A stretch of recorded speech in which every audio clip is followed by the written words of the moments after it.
Welcome down the rabbit hole. This is where we're talking sports, health, fitness, biohacking, longevity, and a whole lot more.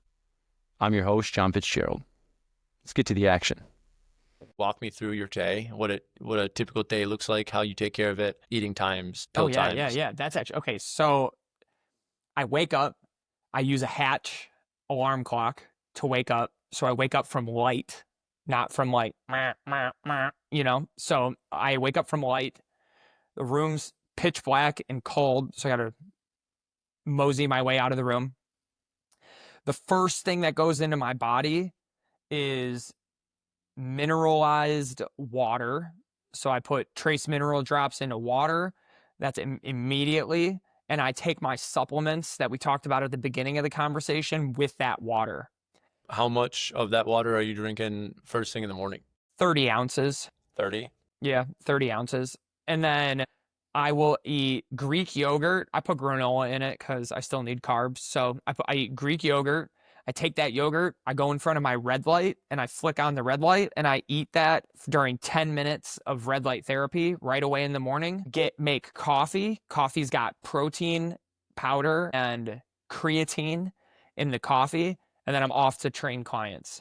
I train clients. What time is that? Usually do you start? 6 a.m.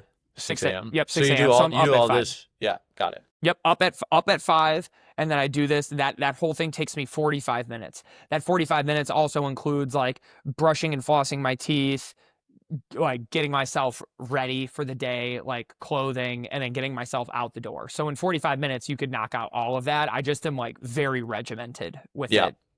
Yeah, it's a skill I've noticed, as I said. All right, yeah. So then you get to work at like around, you said 6? Yeah, a few minutes before, train clients. Usually that's from like, let's call it 6 to 11 or 6 to noon. It varies from day to day. Sometimes I have gaps and sometimes it's a block. And then I'll get home. I'll have my second meal. Right now, that meal is white rice and 5 eggs, maybe with like a pickle or some sauerkraut. Whatever I'm feeling. A lot of rice, like a whole cup, half cup, cooked cup? Like 450 calories worth of rice. What is that? Like 3/4? I would say probably 3/4 of a cup. Yeah. Yeah, 3/4 of a cup. Exactly. Not a whole cup. Yeah, like 100 grams of carbs worth of rice. And then I go and I train. If I'm doing jiu-jitsu, I sure as hell don't eat that before jiu-jitsu, but I'll eat that meal after jiu-jitsu. If I'm going to the gym, whether it's legs, upper body, or whatever it is, I'll eat that meal before the gym. But I'm trying to batch most of my carbohydrate intake around my workout, whether it's before or after. I'll get home. Got it. I'll shower. Then I'll take my second round of supplements. I forgot I'm taking boron as well. So I take 2 boron. It's like a mineral. So I'll take that. I've been doing that since you told me its effect on testosterone. Yeah, yep. It lowers SHBG and then that'll increase free testosterone. My free came back lower than I want it to. So I've increased the amount of boron that I'm taking, even though it did drop my SHBG by like 10%, which is cool. So it's working. Yeah. And it's not harmful to you, so there's no negative side effect to make it work, which is great. It's so cheap too. It's like such an easy no-brainer. Like $15 for a bottle of it. Yeah, like 180 tabs, so it's easy. And then, so I will take like my second round of supplements, and then I'm doing computer work and like dedicated on like stuff on the computer. I run the business, so there's a lot of hats that I'm wearing outside of just the training. So I'll do computer work, and then in the evening, I hate to say it, but I'll usually eat whatever I want. Like a lot of the time it's white rice, a half pound of some type of meat, usually elk or usually bison or beef. So white rice, half pound of beef, a bunch of bone broth, turn it into a soup, and then olive oil. I'll eat that. Last night we made tuna melts with fresh sourdough bread, grass-fed butter, like wild line-caught tuna. It was so good. You got to butter the bread and then put it on top of a pan that's on the stovetop and slowly toast it with the butter on it, bro. That's how you get that. Yeah. that Fuck a real good toaster. crunch. That stuff's so goddamn good. Fuck a toaster. Yeah, exactly. And so I'll eat whatever I want, you know what I mean, at night. I try to be pretty good about what that thing is, but I'm not super concerned. When I was gaining weight, it was different. I was eating 500 grams of carbs a day and then forcing myself to eat the last meal. Now, if I'm hungry, I eat extra. If I'm not hungry, I don't eat. And like I stay at this body weight, and it's great. It feels awesome. And then I take magnesium, and I have actually changed my tune on melatonin. So some nights I'll take melatonin. Dan Garner released a meta-analysis on the habit-forming outcomes of regular melatonin supplementation and found out that it is not habit-forming at all. You can take it for months on end, stop taking it, and that night your body will kick on its own natural production of melatonin. So once I saw that review, I was like, shit, like why not take it on nights where I feel overstimulated and I need to get to sleep? It's like it's much better to get a good night's sleep, even if it's with the sleep aid of melatonin, than it is the alternative. So Coach Dan Garner also posted a review that showed the optimal dose of melatonin is 3 to 4 milligrams of melatonin. That's it. No more, which is crazy because a lot of supplements have like fucking 10 milligrams. That's way overkill. So no need for that. And so 3 to 4 milligrams. And he says to take it 2 to 3 hours before bed, which is kind of crazy. So many people just take it I read that and then hop right into bed. So I've been taking a 3 milligram sustained release melatonin. So it drips. It's like it's sustained release, extended. So it keeps me asleep. So even if I like wake up and toss and turn, I'll go right back to sleep. And that has been awesome. Yeah, high charging people sometimes do need that, right? Yeah, definitely. I won't take it. I'm under the. And this is why I love talking with you, because we actually don't have to argue. We can just be like, oh, that's cool. And that makes sense. If you make it, you shouldn't take it. Like that's where I'm at.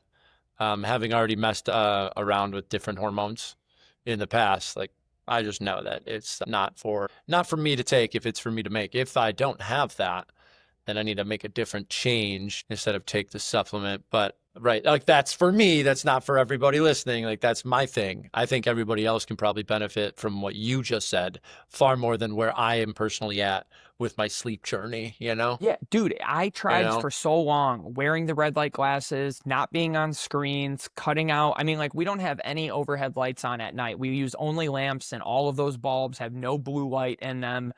Like I was going out in the morning, getting morning and evening sun, plenty of midday sun, and I was still sleeping like ass. Yeah. And it's like, okay, is it like, am I just going to beat my head against the wall when my lifestyle is like 90% there? Or am I just going to take the melatonin? And it's like, well, now I'm sleeping well. And then when I don't, and I don't take it every night, but it's like, if I'm like, well, tonight feels like a stimulated evening, I'm going to take it. It's better to get the sleep than it is to be stubborn, in my opinion. And that's just now, if you start doing all those lifestyle changes first and then you're sleeping well, why bother? Don't take that shit. There's no need for that. But on the other end of it, if none of that other stuff is working, well, try it. Why not? Could help. Yeah. Sorry. Intro. Hey, welcome, Kyle. Kyle is the smartest person that I know that's in the field of fitness, diet, sleep, injury rehab, whole lot of gut health, alphabet soup. What do you do now? I certified strength and conditioning specialist. I'm a personal trainer that offers health coaching services to my clients. Health coaching including supplementation, gut health, lifestyle factors, nutrition. I mean, it's kind of all encompassing, but it just depends on what the individual's unique goals are. Yeah, man. Like you're one of the few other people that run your business the way that I do around us, right? Like, to go that far into it. How'd you kind of like come into it? Come into coaching, obsession, right? I was studying a ton of training stuff, studying a ton of gut health stuff, and I was working at a corporate business development job, a 9 to 5, and I was constantly talking about it. I'm sure my team hated me. And I had a boss that sat me down and was like, you kind of suck at this, but you should go into the fitness industry because you're very good at that. And at the time I was pissed about it, but as time went on, I mean, he was very much so right. I actually reached out to him later on and told him that that was the best advice that I had ever been given. Probably the right move, right? Yeah, 100%. It's way more Yeah. rewarding. It sucks to sit in an office, in my opinion. I get that people have to do it, but for me, I tried very hard to be good at it and just wasn't. And then when I got into this field, it felt much more natural. And as such, I've made it into a career where it feels almost easy to work hard, you know? Yeah. Well, I think that's what people should look for, right? Is a coach that is passionate. You know, it almost doesn't matter how much they know. It does. It very much matters. But if they're not as passionate about you changing you as you want them to be, like they're just not that effective.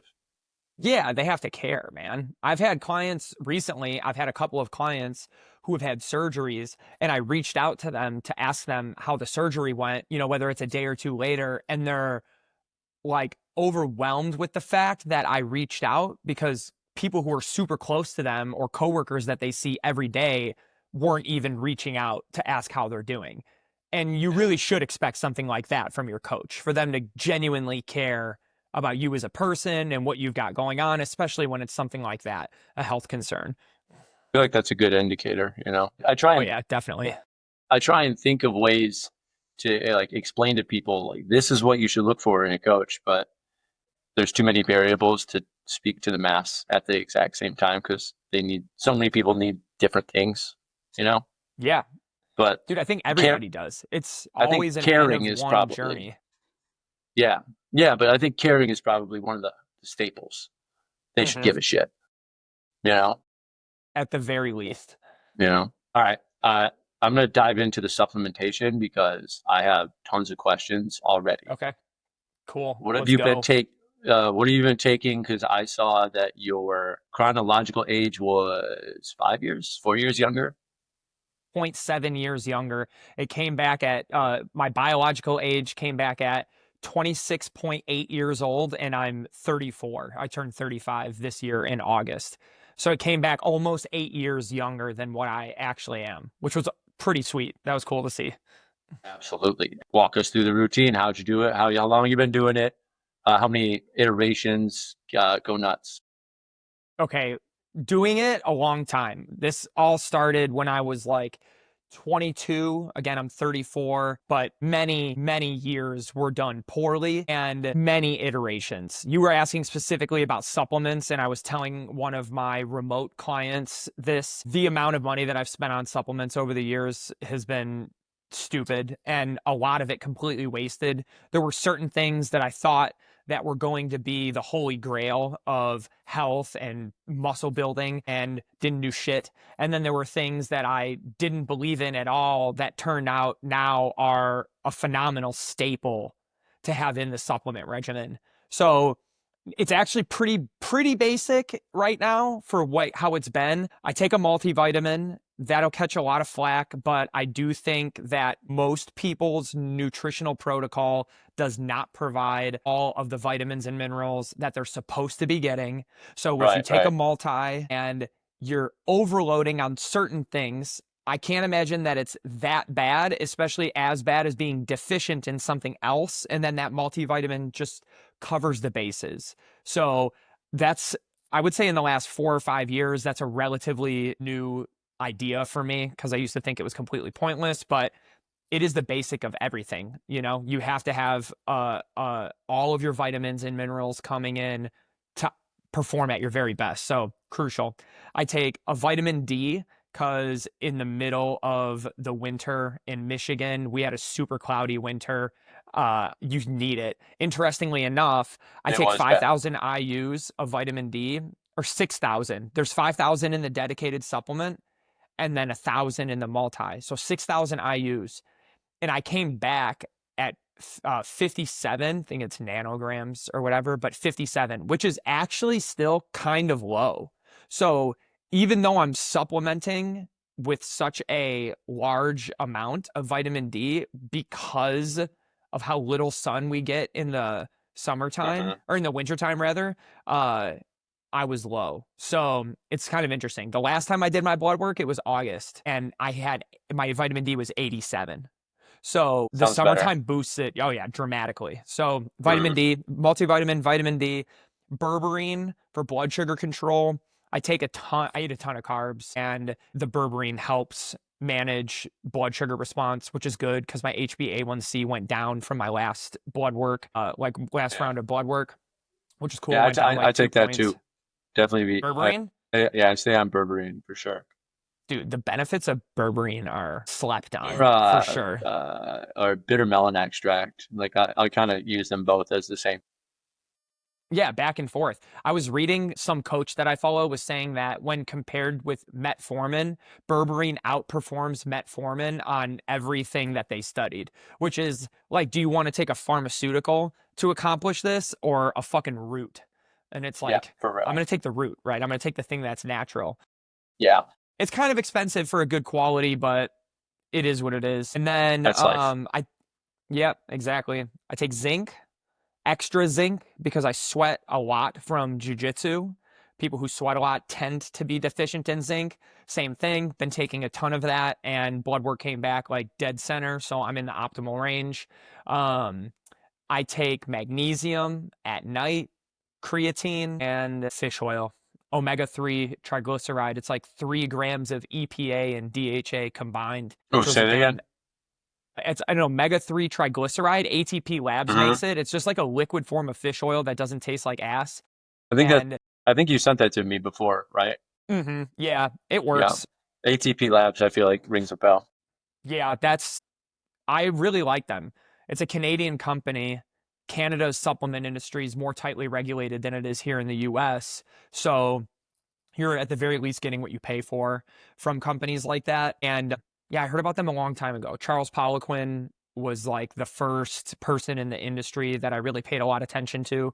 And he was a big fan of that company. And I've just been using it for years. Yeah, they've been around for quite a while. Yeah. Excelling. So when did I cut you off, or is that all? No, that's about it. I just got methylene blue. I'm still like playing with that, figuring it out. And I'll have like one supplement that I kind of like try and see if it's going to make its way into the actual foundational stack. But all of the stuff that I just listed right now is the most basic really that my supplements have ever been. And I feel phenomenal. So, I mean, for what supplements this is the biggest I've ever seen you. Well. Yeah, thanks. Yeah, I weigh 180 right now. Dude, I'm only 7 pounds heavier than you, or 6 pounds heavier than you right now. That's crazy. When I met you, you were at like what, 165? 155. 55, and I was at like 230. Bro, we're meeting in the middle. Yeah, dude, that's crazy. That is crazy. That's so wild. Oh yeah, we'll get back to that for sure, because that means we're in the same weight class now. So yeah, time to roll.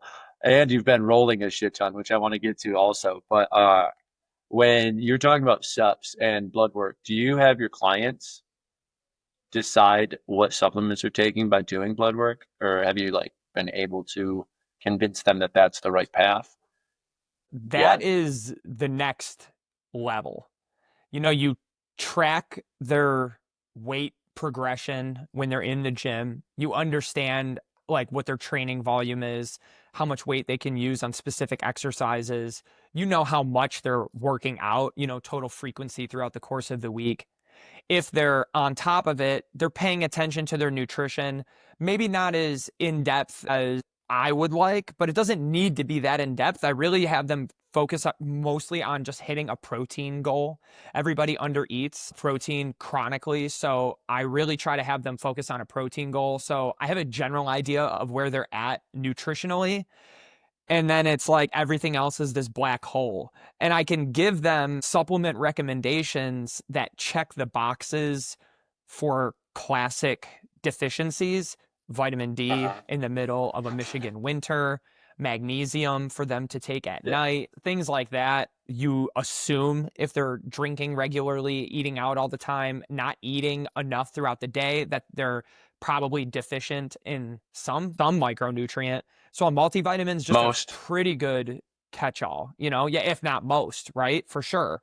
So I myself was thinking that the next frontier is to get people doing blood work so that way, they can't lie to themselves about what's going on. When you see the results, it's staring at you in the face and you have no choice. You're not going to be an ostrich and shove your head in the sand, or like the people who know they're overdrafted on their bank accounts, but then don't check to see what's going on.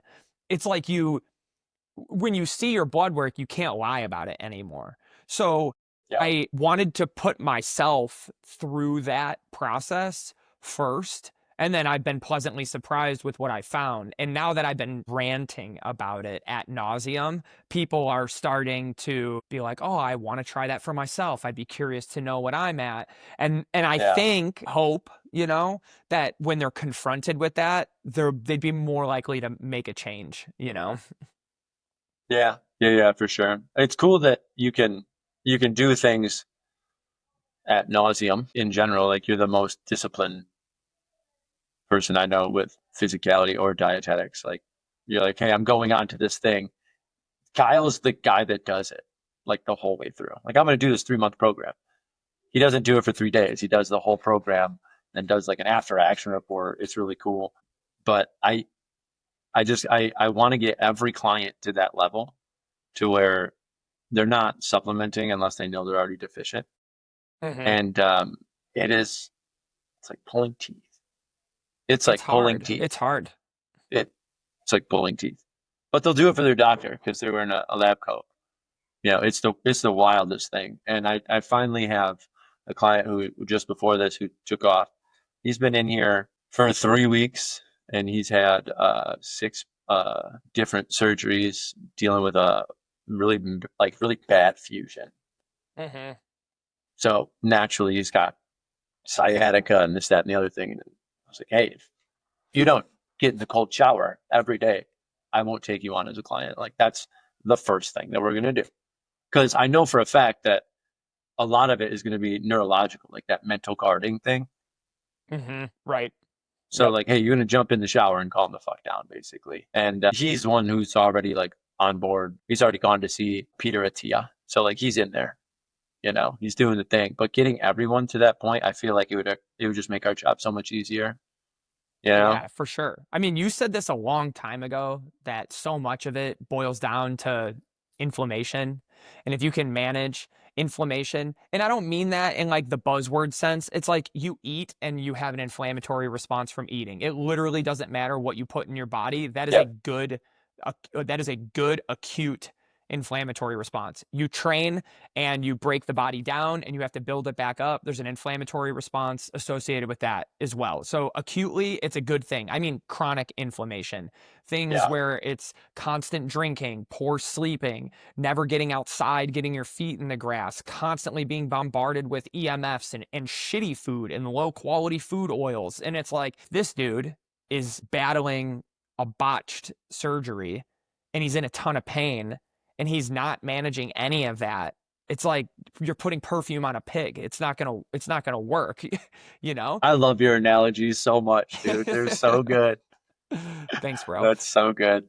Is he like that, where he has other like pro-inflammatory habits built into his life, or is he doing a good job to eliminate some of that? Good. Yep. You're back. We'll edit that in. He's not so bad. He wants to golf a lot, and he hasn't in 10 years. So he's at the point now where if I say, hey, what shampoo are you using?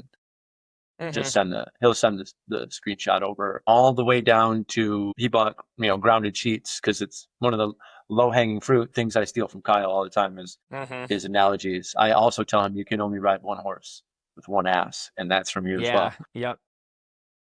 Because he's, most people, when they get to the level of desperation, they'll try anything, but they're still only going to try anything for a quick fix.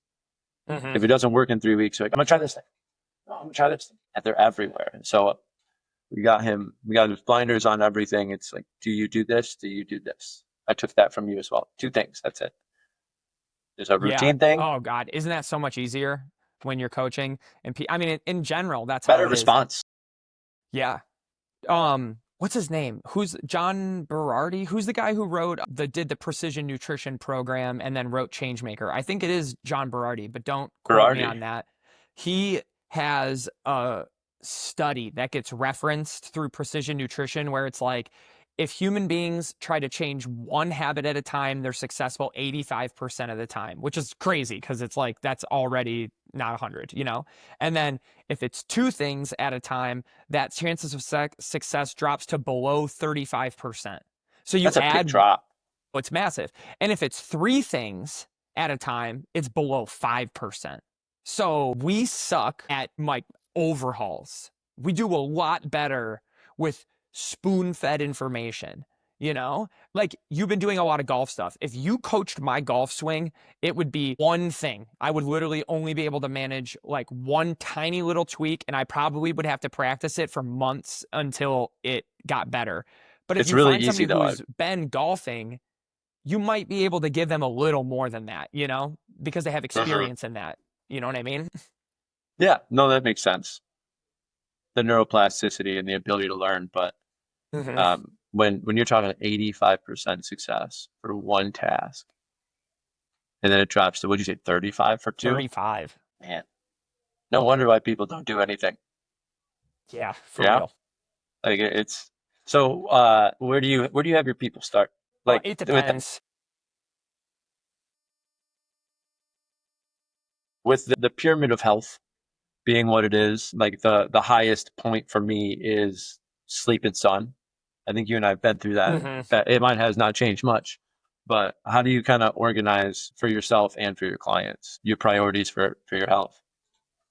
I haven't really thought about this in a minute, but now that you're asking, I am having this idea where it's like the hierarchy of what I think is the most important is not necessarily the same as like the web of what the client is coming in at. So I agree. I think if sleep is messed up, you're going to be hard pressed to do anything well. But the client may not be ready for all of the changes that come along with that. So if they're coming to me and they're like, yo, dude, I'm ready to take creatine, like, what's up? And I'm thinking to myself, like, what you need is a sleep study and a CPAP. Like, I'm going to use the momentum that gets built off of, you know, their interest in going to the gym and training and supplementation, which I do think supplements are like the lowest, like have the lowest effect. Like maybe 5% of your total progress is going to come from supplementation, where like well over 50% of it is going to come from sleep. You know, sleep, nutrition, and training are like the huge rocks. And then but also relationships, your environment, whether your environment is your social environment or your literal like toxic load that's coming in from your environment. All of those things matter. And you know how you it mean is. Like explain toxic load.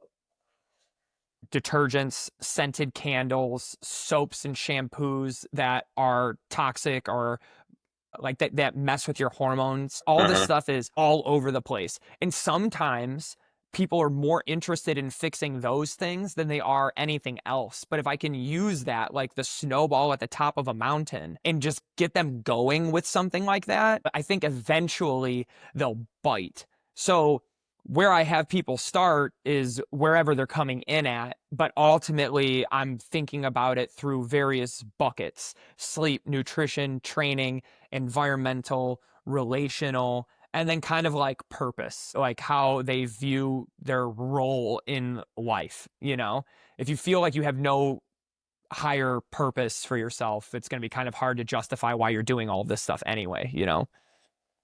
Yeah. So you kind of meet them in the middle and then drag them towards your end anyway, right?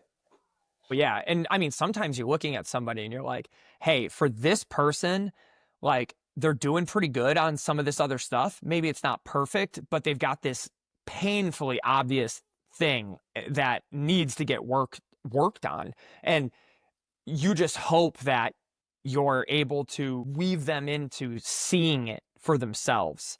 And then if they see it, they'll be more likely to do it and work on it. But if I just go to them and I'm like, hey, you're seriously overweight. You need to diet. And they're like, but I just want to sleep better. It's like, I'm not going to be like, well, I mean, it might come from food, right? This is where the web comes in. Yeah, if you're But up late eating sugar, you're not going to sleep that well. yep, If you're exactly. drinking caffeine after dinner or even for dinner, you're not Mhm. going to sleep well. Yep, exactly. And those are real examples. You Yeah. see that type of stuff all the time. So yeah, I Yeah. meet them where they're at, and then I try to pull them into hopefully wherever they think they need to go, which a lot of the time people do know it. Yeah. Yeah. I feel it's interesting how much uh, people are willing to spend on the supplements and all the extracurricular stuff, and how little how little they're willing to work on the things that are absolutely free that have far more benefit. Like you said, 5% is going to come from supplementation, maybe give or take Mhm. or so, Yep, right? And it's like, yep. hey, eat protein and sleep 8 hours. They're like, all right, what else? What else is there? Dude, I break that down to my clients as you're looking for healing modalities, right? Some mode of healing. And there are two types. There are active healing modalities and passive healing modalities. And people always, it seems, gravitate to the passive healing modalities. These are usually more expensive and tend to have like the least effect in terms of your health, but they're also the lowest amount of effort that you have to put in to reap whatever reward. This truly is like supplementation, like massages instead of learning how to move better, making sure that you're like grounding sheets, blue blocking glasses. Can I pay for a cold plunge tub? Can I get a temperature controlled mattress topper? And look, I'm not hating on any of that stuff. I love a lot of it, but those are passive modalities. They don't require a ton of effort. You buy it and then set it and forget it. The ones that Yeah. really move the needle are the active modalities. They're not very expensive, but they are time consuming and they do require like sweat equity. You're going to have to sit down with yourself and be like, why am I eating this shit? Or like, I mean, we're both movement coaches. Learning and assessing your own movement and then trying to become better at it. That's hard shit. And Yeah. that might be the thing that you need. So I think it's this idea of balancing active and passive modalities for whoever the individual is. Yeah. The problem with this is that the more likelihood of success that some modality is to have, the more effort naturally, as the graph goes, the more effort you're going to have to put in. Like you said, it's gonna take the sweat equity. And even in the movement game, right. So the problem I that don't we were hear any facing, buzzing. that we were talking about, is that a lot of people are trying to jam a natural lifestyle into this like 9 to 5 office work. Like they're trying to get the grounding in when you're supposed to be grounded all day. So they're grounding at night only, or they're supposed to be moving generously, like I guess a generous amount, but not really high intensity. So they'll go to the gym and try and squeeze it all into a high intensity workout. They're supposed to be foraging and eating throughout the day slowly, depending on where you're from and how you lived. But now they're packing it into 3 meals. Like the problem is that they're getting stuck with all these other hiccups that you actually help them break through. I tell them, make changes. You can't afford eggs, grow chickens. Eggs fall right out of their ass. Like it's cool how you do it, but have you noticed that the further that we're getting away from, like, you turn your phone on airplane mode when you put it in your pocket, have you noticed how much better those types of decisions have led your life to be? Or is it more so just like you're only doing it for your health? How does that work I out mean, in the world of Kyle? it does matter. So I just did my blood work, and for the most part, it's very, very good. But I'm not doing it to just look at it and think perfect. I want to optimize it as much as I can. The things that are a little high, the things that are a little low would all balance out if I got more sunlight, if I went outside more and exposed myself to more sunlight. And this is just a function of this winter was super cloudy. Just got to expose yourself, man. Yeah, dude. I mean, and the winter was super, super cloudy. We didn't have a ton of sun exposure. Even after it snowed, it wasn't It like was we had bad. a ton of sun. Yeah, this was rough in that sense. So I'm looking at this thinking like all of this could be fixed from this one thing, you know? Now my hormones are in a good place. My cholesterol isn't through the roof. You know, I'm not deficient in a really almost anything. So start layering all that stuff on top of it. And I do think that you would find that the further we get away from our natural state of being, the more it impacts you. And it's not just health, you know, as a buzzword, as much as it is like a reality, you know, having a better libido, better energy overall, more drive and determination to accomplish your tasks throughout the day, a general sense of well-being. It's if you feel like something's missing, starting to pull yourself away from the technological dominant lifestyle that we have and then just getting back to the roots as much as possible, whether that means eating a more whole foods diet or getting outside a little bit more often. Every little bit will help for sure. Do you eat a lot of veggies? No, I do not. I eat almost none. I do like fermented veggies. Fermented, like, yeah, you got me on like the spicy kimchi. Yeah, kimchi, fermented Yeah, pickles, the spicy sauerkraut. kimchi. That matters. Dude, it's so good. Yeah, I do like that kind of stuff. I don't do well with a lot of fiber, which is not something that I would coach my clients through. I I know you used to still, text me like, "Did you eat your fiber?" Like, no. dude, for a long time. I mean, the last year I've been battling this. I was eating 40 grams of fiber a day, and I worked up to that, and that's a A lot. respectably high amount of fiber. And one day and my digestion was like never top tier. It was never where I wanted it to be, despite eating and doing everything that I'm supposed to be doing. One day randomly I was craving chocolate milk, and which is loaded with sugar, but still not, that's a different topic. But I smashed a ton of chocolate milk, and I didn't have my shake that had a bulk of my daily fiber in it. I didn't drink it, and the next day my digestion improved almost immediately.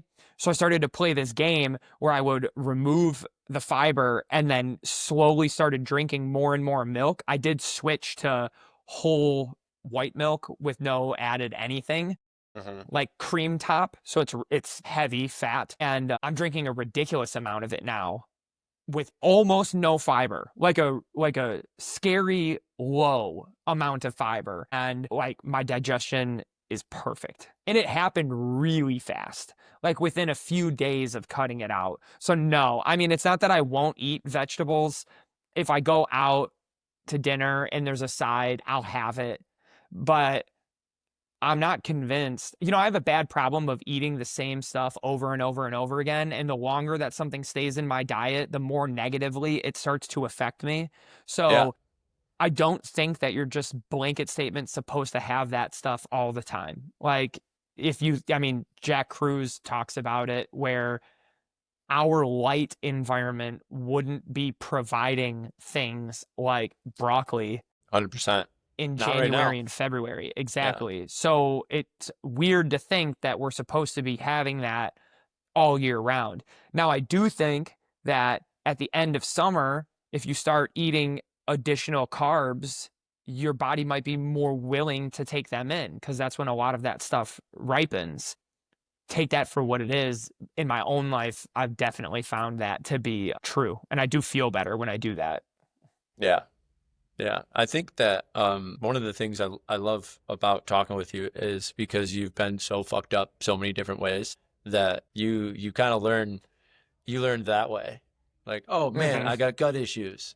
Like even ex-girlfriends, I'll call and be like, all right, so this is what's going on with her. And Kyle's like, oh dude, it's SIBO. Like, don't be dumb. I'm like, all right, cool, thanks. Hang up. And it is. It's you get tested and it's like it was SIBO. You're like, you're right. Okay, cool. I think that makes you such a good coach and it's not just one of those like those that can't do teach. And those that can't teach gym. It's like the fact that you've already been through the trials and tribulations of like, this is how I've healed my gut from this. And this is how I healed my gut from this. And this is how I healed my gut from this because I healed it this way and I monocultured myself and that, right? Like you've been through all the gut issues, right? Like, hey, what's your poop look like? Like that's that conversation you'll have with Kyle when you're training with him. I still do that and people still get weirded out by it, but I'm like, you have to pay attention. Yeah. There's On so a much scale of information 1 to there. 7. Should be a 3 or a 4. You want to be right there. Yeah. Anyway, we can get into that later. I'll have the pop up in between with the Bristol's tool chart. Dude, speaking of gut health, it is such an individual journey to trying to fix that. It is quite complicated. And although when you finally figure it out, you realize that it wasn't complicated, that you were your own worst enemy in trying to figure it out. But sometimes there is a supplemental approach that helps a lot, but it's something that I found is so individual to the person and what they've got going on and what they're doing. If somebody's perfect in every way, but they're stressed at work, that is enough to cause it. And you might be looking outside of that when it's like, it's pretty simple. That's actually one of the most frustrating parts about our industry is because bodies are different and all of the factors that create that body and that makeup are different. So this person saying this diet tip for himself at that latitude, at that season is probably right. It worked for him, but that has absolutely nothing to do with you. You know what I mean? Like, unless you're saying, if you lift heavier things, you will get stronger. I mean, that's pretty straightforward. It's kind of true. The set principle. But with your gut, it's like that whole page of like what makes sense is gone. Because the only thing that is like standard for everybody is that they need sleep for their gut hormones. That's about it. Yeah, and you have to eat, right? Like you have to eat, and what you eat and what goes into your body at different times will affect you differently. And sometimes things that were totally fine and a staple become problematic later, and you need variety. It's kind of wild.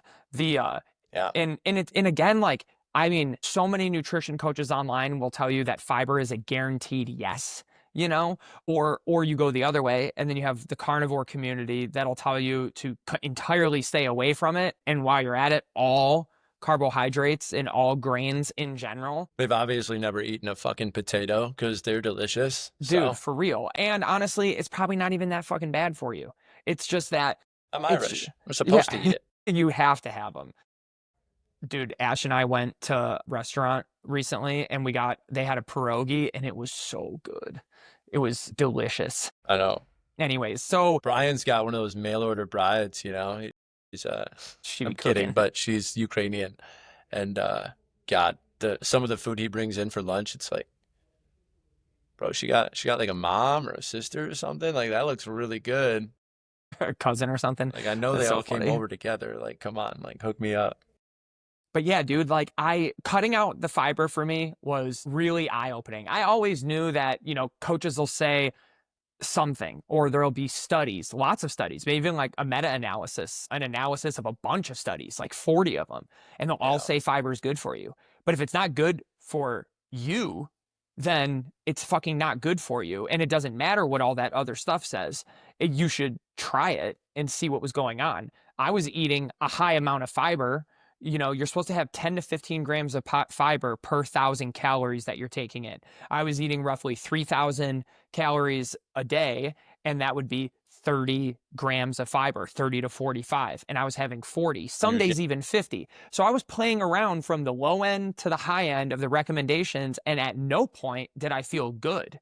And I was experimenting with different types of fiber, soluble versus insoluble, and none of it helped. Then I cut it out, started guzzling whole milk like crazy. Felt amazing. It felt amazing. And I was like, obviously, like for me, that's not the right answer. So it doesn't matter really what anything else says, because I found what worked for me. And then I got my blood work done and it's coming back quite good. And you're like, well, shit, that's clearly my recipe, you know? Yeah. That's And why I what- think blood work's so freaking important. Like, or even the microbiome testing, Viome, or any of those things that you've gone through. Like, even if they're not 100% accurate, if they're just as inaccurate from test B to test A, if they're the same level of inaccuracy and you show improvement, well, I mean, that's still good enough to know that you're heading in the right direction. And most people don't need to. Do you know who Brian Johnson is? Do you know this guy?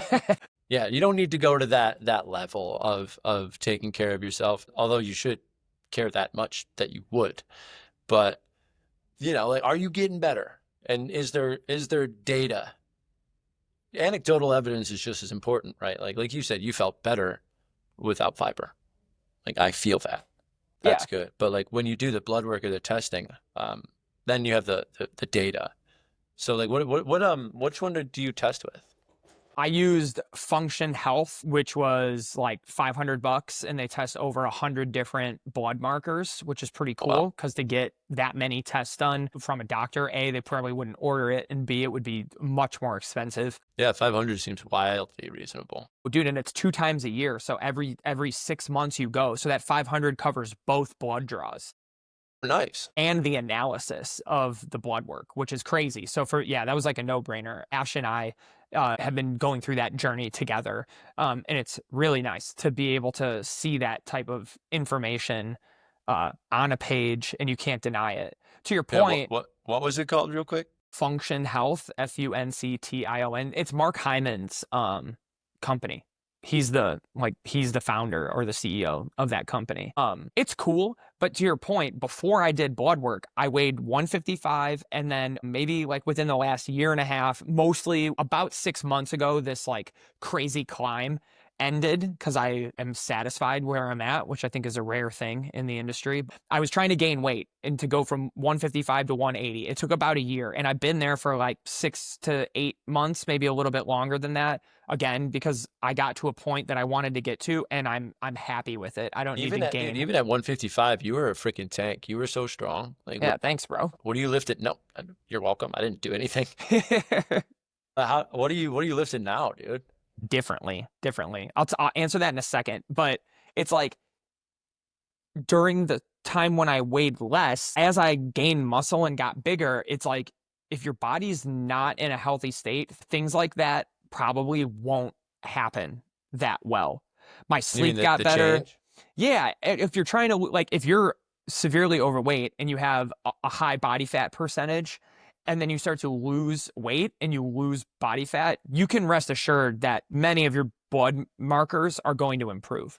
So you don't necessarily have to go get blood work done, but you have to see positive changes happening. If you make a change and you're sleeping better and you're less stressed, you could rest assured that like that's going to reflect in your blood work. So sometimes the lifestyle factors will be a phenomenal guide into the bloods. You know, if somebody's severely overweight, you really don't need blood work to tell that person that they could be doing better. But if it gets them to see it and confront the problems, it's worth it. But I kept thinking to myself, you know, the last time I got blood work was 2.5 years ago. I had a bunch of things that needed improvement. And then I started to, gaining weight. I started sleeping better. My stress levels started going down. My anxiety started going away. And as all of this stuff trickled, my diet started to improve. My gut health started to improve. Then I go and get blood work, and it's like, lo and behold, like you're significantly healthier than you were before. And it's kind of like, it's cool to be able to point to it, but it's also like, no shit, Sherlock. Obviously, you have all of these other things that are going You've done well. everything to change that. Of course it's changed. Yeah, right, exactly. So it's like, you know, you didn't have blood work from when you weighed 230, and now you weigh 187, 190. It's like, you're healthier. You know, think of how many habits had to change in order for you to accomplish that. Just two. Two? Well, what are they? I quit drinking alcohol. Okay, yep. So I guess that could be like 50 habits that you really kick with just one. Uh-huh. I went to the bottom of the Jenga puzzle and was like, all right, fuck that one. And then making sure I was in the cold every day in the morning. Yep. Yeah, which has tons of benefits. Yeah. And then I went on like a I think you and I did the math one day where it was a 99%, beef and elk diet with some eggs thrown in there and cheese and honey. Yeah, that's a good diet, bro. I like Yeah. eating like that. I was like, dude, I'm having another freaking bison steak. And you're like, oh my God. Yeah, But- that's good food. That happened fast too. That was from December. I mean, I was shredded out by that summer. It only took 4 or 5 months to drop that much weight. Dude, people underestimate alcohol and how That's potent of a the poison one that they're is. holding on to. Yeah, honestly. It's the worst. It's the absolute worst. I get it if you want to have a drink every now and then and like allow yourself to unwind with friends, family on a special occasion. But when it's like a couple glasses of wine every night, partying on the weekends, like, dude, I can't even remember the last time I was hungover. I don't even know. Another. And I mean, I come across people where it's like frequently, multiple times a month, they're like that. And it's like, dude. And then they want to lose 5 or 6 pounds. And I'm like, all you got to do is just It's right there. drop that one thing. And it's the easiest 5 pounds you'll ever lose. And you'll sleep better and you'll feel better and you'll be less bitchy. It's like, that's the way to go. That's another coined phrase of yours that I love stealing, the low-hanging fruit. If you want to make a dramatic change quickly, that is the one. Like, because that will trickle into better sleep. Like that I almost feel like getting into a new thing, like you were talking about the 85% and then down to 35, like it's almost as important to get rid of a really freaking bad habit as it is to implement the new one. And they don't have to be the exact same, like interchanging. This one girl I just talked to interchanged her drinking and stress reduction that way with she's going to do a cold plunge every single day for a year. And in that, now she's also going to train for an ultra. So she's the one that's like, okay, I'm going to take 2 things and just bite both at the same time. And it's kind of like manage it. habit stacking, you know? But she had to get rid of drinking. Like that one really bad habit, whether it be smoking weed too early in the day, whether it be smoking weed at all, whether it be whatever the stupid thing that people are doing, they have to drop that thing. Whether it could be porn addiction, it could be Netflix is killing people more than they know. Like you have to drop that one stupid ass habit that for me is really like what I call a fuck off time. Which nobody benefits from you doing that thing. It sucks. You suck at it. There is no benefit to watching 7 hours of Vikings. You just screwed yourself right there. Yep. You know? Yep. More importantly than go to the gyms, just stop doing that. Yeah, give back a ton of time to yourself. So I want to play a game real quick, just because I haven't actually got to talk to you in a long time. So you haven't been able to do any of like the weirdisms that we would just play. So better or worse, this or that kind of thing for making somebody healthier. And I'm not going to give you who it is or anything. It's just blanket statements. Okay, go. All right. Yeah. Falling asleep early versus eating breakfast. I think it's better to fall asleep early. Deep tissue massage or foam roll daily. I think foam roll daily is probably better because you're taking the control of it yourself instead of relying on an outside practitioner to do it for you, which is helpful. Like you work with Brian, I see Brian, like massage is awesome. It's definitely helped me. But if I had this habit of doing self-tissue work on myself every day, I may not need that, you know? Yeah. One's also active, like you were saying, one's active and one's passive. Yep. Okay. So filtered air or filtered water? Water, because it is worse. And we don't live in a major city. We live in a big populated area, but I work in one. I don't live out here. Yeah, well, true.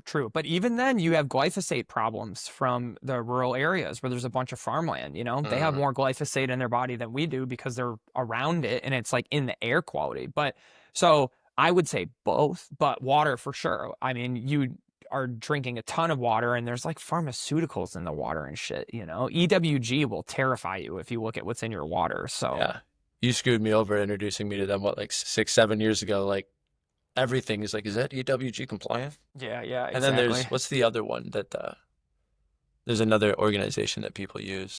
People were using like Yucca or whatever, but I can't remember the name of it. Yucca, But whatever. EWG's better, I think. Yeah.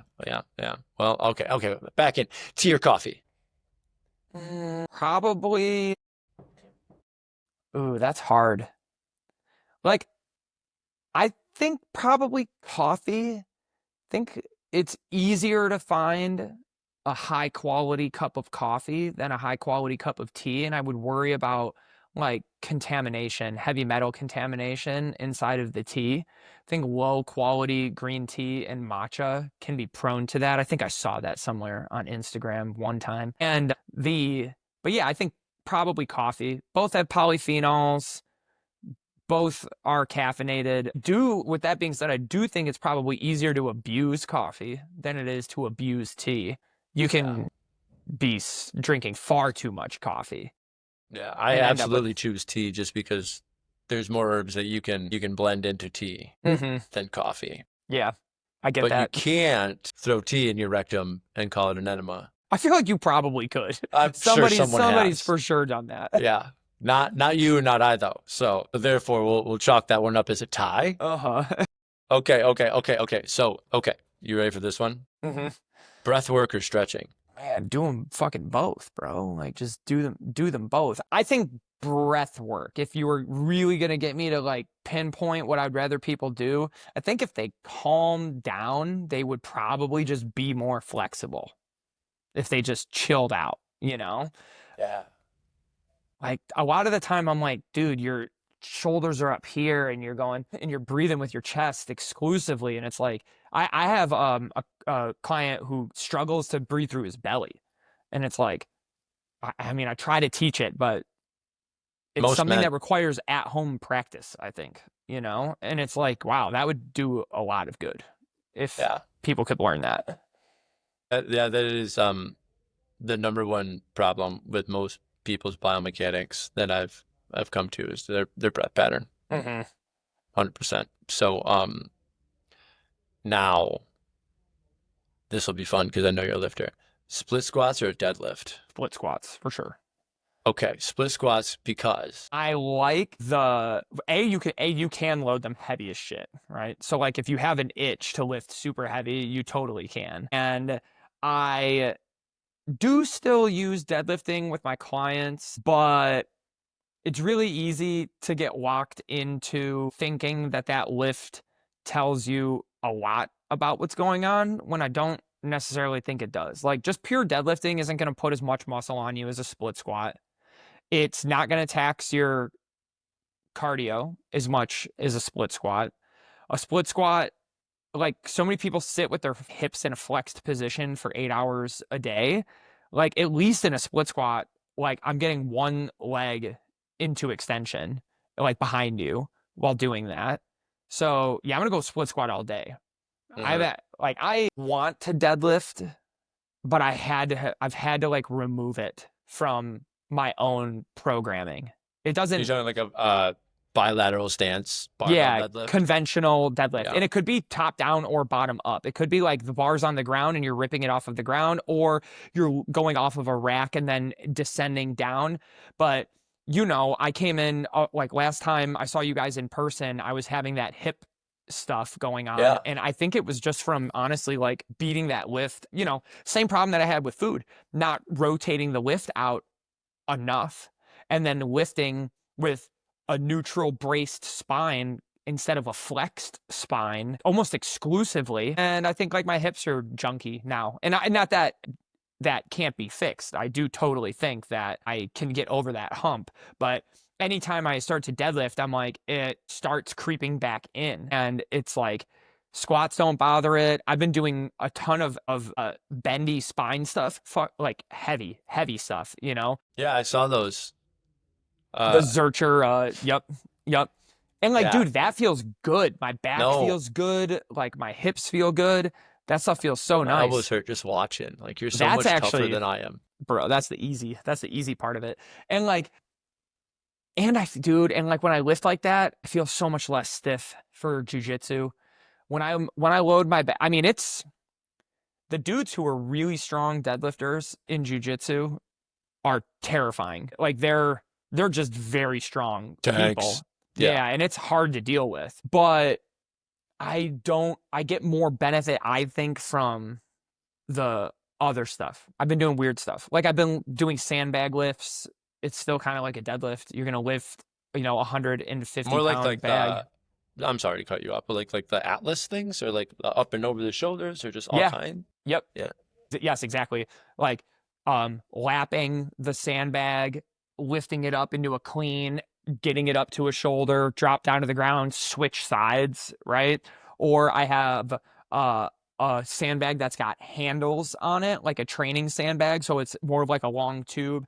I'll clean it. If that one's 100 pounds, it's just like not the crescent looking one. No, that's a Bulgarian bag. Yeah, like, but you're talking just like a suitcase style round. Yep, exactly. Gotcha. And it's 100 pounds. So I'll clean it up to a shoulder, and then I'll do 10 bilateral squats with it on one shoulder, switch to the other shoulder, do the same thing, and then I'll do other sets where I load it onto one shoulder and I do alternating reverse lunges on one shoulder, which is technically two different movements, right? Because it's alternating, and then I'll switch shoulders and do it again, alternating reverse lunge. So it's like 4 different movements, and you have to learn to stabilize that load with it when your right leg is forward and when your left leg is forward the whole time the bag's on the same side. Yeah. And it's like, it's a unique challenge, and it's still heavy as shit. I get super sore, and it doesn't bother my hip. And I think it's because I'm varying where the load is at, And where you're transferring it to, right? Yep. Like I need intra-abdominal pressure is constantly shifting based off of the task requirement. Yeah. A deadlift does not do that. And you're so locked into a neutral position. And doesn't that make sense? And we coach it, right? At least I've been a victim of coaching it. We coach braced I've coached positions. the deadlift in my day. Yeah, right? And we coached braced positions. And then you're like, why does my back feel stiff? It's like, all I'm teaching you to do is to stiffen your back. Yeah. Like I told you to. Now I fucked you. Sorry. Yeah. So now if I have clients do something like that, I always have them finish with some sort of like cable rotation movement, and which can also be loaded super heavy. I'm doing chops with like between 80 and 100 pounds of cable weight, and I'm doing big chops, and it's like, yeah, now my obliques are lighting up. And if I do that after I do a braced movement, at least I'm not leaving the gym like a brick in my core, right? Yeah. I feel like I have more fluidity and movement, and it feels a lot better, than like living in that like locked up, You remember liking that though? Like, yes, I miss it sometimes. I feel like it's a grown up transformation where it's like, okay, how much can I pick up? Like that's like where your ego literally drives the entire thing. And then it's not really why am I doing it? It's like how much or how big. For me, it was like, how big can I get? I didn't really care that I could bench 315. I just knew that like that would help me get bigger. How much? And then it was like, wait a minute, why? Why am I doing this? I don't really feel that good. I look pretty good, but like, I'm huge right now. When I was at like 240, bodybuilder 240, not like drinker 240, dude, like I could barely run. Right. And then I decided like, all right, now I'm going to do this because I want to move better. And that kind of helps. But like, there's an evolution, right? Yeah. It's like I miss it. I would like to include it periodically, but I did it with such singular focus for so long that now that my goals are different, I don't have to do it. And it's like I feel better keeping it out of my program right now. And maybe in a little while, meaning probably like a couple of years, like maybe I bring it back, but when I do, it'll never be with the same tenacity that I chased it before. And it's like I feel like my heaviest deadlift was 405, and I can't do that right now, but I feel like I could fuck up that version of myself because of what I've been doing, which is getting strong in weird positions, getting stronger in weird positions, finding, and of course, when you start exposing yourself to those types of movements, your deficiencies become painfully obvious. And as somebody who enjoys fixing those types of things for myself, it's like, yeah, well, that's a lot more fun now. And, as a trainer, like I read about training, I take certifications all year round. I do it as a full-time job. It's also my hobby. Like you got to keep it exciting for yourself so you don't get burnt out. And the way that I keep it exciting is by finding lifts that feel fun in that time. I'll run it with traditional progressive overload models, make sure that I improve at it in some way, shape, or form. In the progressive overload model, because I was just writing most a people post might about not this. understand. Actually, simply put, progressive overload is saying that you're doing more work as time goes on. You're progressively overloading whatever the task is. You can apply that to your job, or you can apply it to the gym, or you can apply it to calories. If you want to gain weight, you progressively eat more and more calories until you start to see the body weight ticking up. In the gym, it means that you have to progress in some way. And I typically run a triple progression model for myself and my clients. The triple progression model is number of repetitions, weight on the bar, and the number of sets that are performed. So I always give rep ranges with clients. So I'll say something like you're going to do between 8 and 12 repetitions. We choose a weight. If they perform that weight for 12 repetitions, I say, was that easy, medium, or hard? If it's medium, then we up the weight until we start getting into hard or there's technical breakdown. Ideally, you'll find something where maybe they're not able to complete an 11. They do 10 really well, but they can't get to number 11 without something happening, right? They reach genuine technical failure, or things just start getting kind of ugly and I shut it down because there's no need for that to happen. Then that's two types of progression, right? Progressing in reps rather, and then progressing in weight.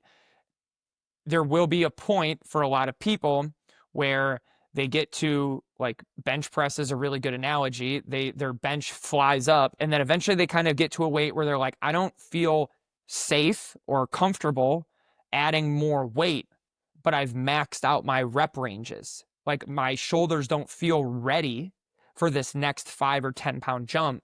So what do? Well, we progressively overload now by adding an additional set. So sets are like my final frontier for progressive overload.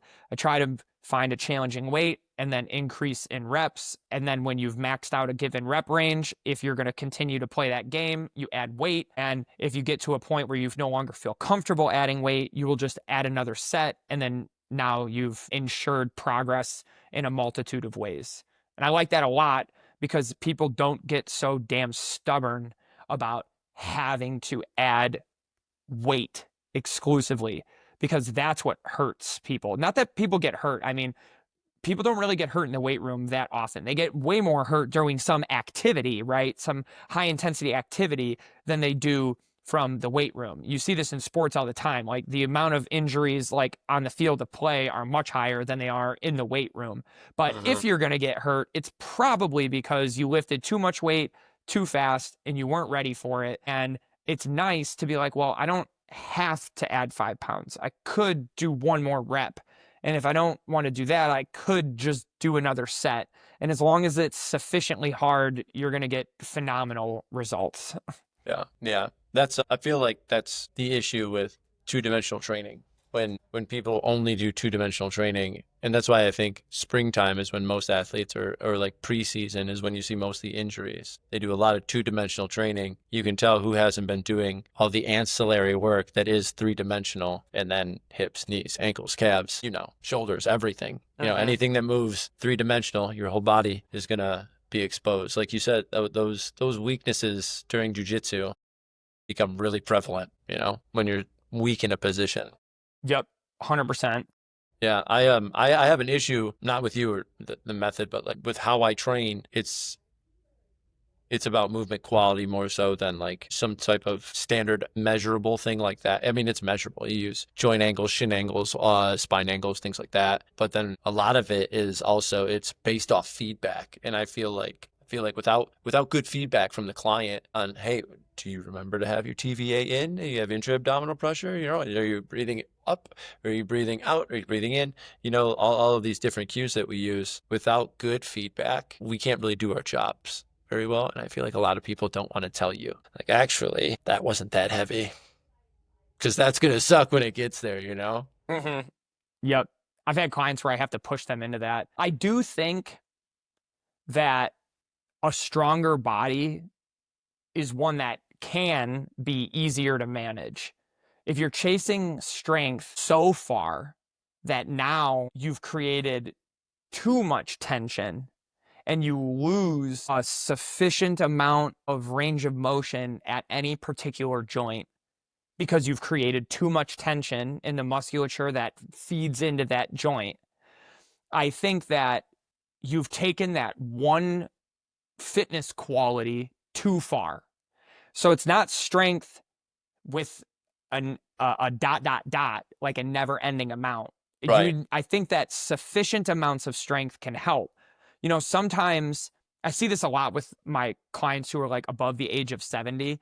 You know, I want to get them like into a split squat where they can hold the split squat position, but a lot of the time they don't even have the strength to get into that position at all. So I will use like a bilateral heels elevated goblet squat, and I'll progressively overload them in the classic way that I just discussed until their legs are strong enough. And then I'll get them into lunging positions, and I'll build that quality up, 2 legs to 1 leg, and also a little more from like a little more stable to a little less stable. And once then that quality builds up, then I can put them into split stance positions on a cable or something like that. And now they can at least hold the position. And when I say things like, can you feel your glutes kicking on? And can you find your heel? Can you find your big toe? Yeah. They have a little more awareness around what it means. So it's using strength to get them to a point and then going and developing some other quality instead of just blindly chasing strength. It's like, Yes. deadlifting's cool, but how much? Like, there's got to be a limit here. If you're deadlifting 4 times your body weight, it's like, who for? If you're competing in powerlifting, fine. What are you prepping for? Yeah, dude, right? That's Even exactly actually, it. even if you're competing in powerlifting, like, that's not like, so what? Like, everybody gets a medal. It's just like everybody gets a medal. It's just like a marathon. Well, marathon is like, okay, it should be a high point for something. Taylor is in the office right now. She's running her 20th world major. Seems a bit excessive. You know, seems a bit excessive. Who am I to judge? Because I'm just a lazy turd who's not ran 20 world major marathons at like qualifying times, right? Like, that's not, and if that's what you're chasing, cool. Like, we can help you. I think that it's better to have something rather than nothing, but I really try and steer people away from competing in bodybuilding or powerlifting specifically. Almost anything else is better, I think. Dude, except maybe bodybuilding's not modeling. healthy. Bodybuilding is not healthy. And powerlifting, like, is the case in point. Like, if you're going to become an elite powerlifter, like, you're probably going to get hurt at some point. Well, you're definitely getting hurt. You know? Many times. Yeah, it's just, I mean, it's easy for me to say, like, I'm doing jiu-jitsu right now. That is a very injury-prone sport. I've been injured from jiu-jitsu for sure. Easier said than done, but some people throw their back out grabbing a fork out of the dishwasher. So, and it's just like, but yeah, bodybuilding, there's so many deaths in the industry right now, like in the bodybuilding industry. So many competitors are dying. It's not healthy. It creates unrealistic expectations. It's really bad. I constantly have to tell my male clients who want to gain muscle that, like, you're not on steroids, you're not on gear, and you want to gain. And I'm like, if you gained 12 pounds of muscle in a year, that would be stellar. That'd be really good, like, to do. Especially, you know, I'm not training 18-year-olds, right? They're all of my clients are over 30, you know? And like the guys that I'm talking to specifically are like over 40. And I'm like, if you gain 12 pounds at this stage of your life in a year, that would be phenomenal. Like you might do 15. You're not doing 25. Like you're not gaining 25 pounds of muscle without gear. And I'm like, so you're doing 12 pounds. That's 1 pound a month, which is like 0.25 pounds a week. You know, you get 6 weeks in and you're like, oh, I've only gained a pound. And it's like, yeah, that's good job. That's phenomenal. You know, it's such a slow process, but they see bodybuilders sauced to the gills, you know, and they're like, they want that. And it's like, you really don't want that. And B, they're sick. Like they're sick, you know, and they're doing mentally a bunch and of drugs. physically. Yeah. Yeah. But also with that client who's like, man, I'd really like to add this weight. Well, have you gotten your blood work done? Have you checked your testosterone levels? How's your sleep? Like all those things matter more than the weight that you're picking up in my own opinion and in my own anecdotal research. If you're not doing all the little things add up more than the weight. For sure. Yeah, dude, people would rather fucking do TRT than they would go to sleep. I love sleep. That makes no sense. Yeah, that's how I feel about it too. I'm like, man, you're leaving such low-hanging fruit on the table. If you're even gonna do the TRT, go to bed on time. I would say that actually you'll at least get more out of it, you know? Sleep actually comes easier when you're on TRT. Yeah, you know? Dude, wild. For sure. Yeah. So getting back to your clients in your training and jiu-jitsu, how's that? So you're a blue belt now and you started like all over, didn't you? Yeah. Tell me about this. I trained from like 2016 to 2019 and I got my blue belt in Chicago. And then 10th Planet Chicago. Okay. And I moved back home. And when I moved back home, I stopped training entirely. And I started in 2024. So I took like 5 years off. And when I stopped training, I was 145 pounds. And now I went back at 180. So not only was I 5 years older, I was very rusty. I hadn't trained in 5 years. You know, you're gonna be getting your ass whooped after something like that. And I had a radically different body. Like moving around a body that's 35 pounds heavier is different. Yeah, especially when you're manipulating other people's bodies with that body. You notice how heavy you are and how quickly you get gassed at that size. Yeah, I mean, I'm not as fast as I was. I definitely get more tired more quickly. Like, I have more muscle mass, so the burn in my arms when I'm fighting for a position is way more than what it was. But I'm better. I'm better now than I was then. I'm at a really good school, Assembly Jiu-Jitsu in Bloomfield. The instruction and the level of jiu-jitsu from all of the people who attend is very high. It's some of the best around. And I feel better now than I did then. And it's the same thing. It's ego. When I was training then, I was training 5 days a week. I was spending a huge amount of time on the mats. I was running myself into the ground, even if my jiu-jitsu was suffering. And now it's like, I mean, for lack of a better term, I'm taking the old man route, dude. I don't care. I want movement variety in my life. I like jiu-jitsu. It's fun and it's nice to be able to take some aggression out on the mats. But like if I'm 3 rolls in and I'm tired that day and I'm not doing well, like I'm gonna be done and I'm okay with that. I don't care. I'm not trying to be a world-class competitor. I don't have anybody to impress. I'm there for me. Are you trying to compete like eventually or? No, just honestly. More so?